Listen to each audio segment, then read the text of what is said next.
Okay, so I finally finished the astronomer's house and her garden that is supposed to represent the solar system. I wanted to go over what I did. Uh, Hopefully you don't laugh too much, but I think I did an okay job. Started with the sun in the middle, and then I thought, well, I like a big deck, like around my house, so I did solar flares and made a deck around the entire house. And then for Mercury, I was trying to think of something hot and something that was red and near the sun. So at the end of the deck, I had these tiki torches here on the outskirts of the solar flares. Thought that would be good for Mercury.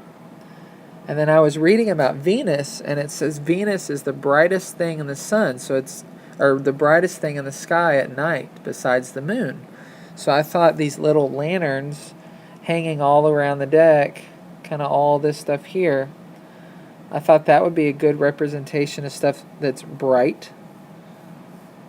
So I thought that would be good for to represent Venus, since that was one characteristic of Venus, is it was one thing that you could look into the night sky and see.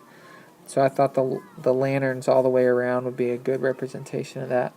And then for the Earth, I did the river, since the Earth is made predominantly of water.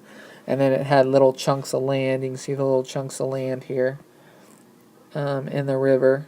So I thought that would be good for the Earth.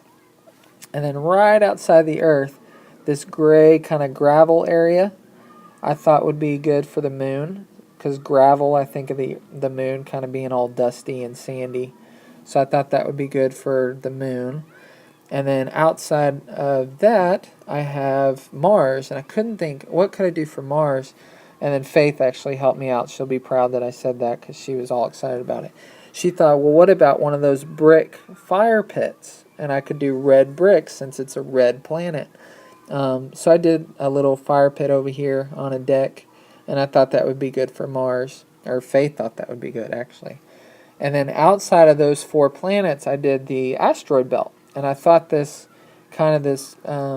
rocky trim all the way around, outside the moon, outside Mars and Earth and Mercury and Venus, would be good to represent the asteroid belt that separates the first 4 planets and then the gaseous planets on the outside.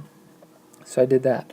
And then, okay, so we get to Jupiter, which I figured it needed to be big, and it needed to have the red spot that Jupiter had. So I thought a gazebo would be good. So I drew a gazebo out here, and then the roof had that red spot on it. And then I was looking for my next planet, Saturn. And so I was thinking, okay, Saturn is known for having these rings. So I thought I'd come up with this kind of funky tree.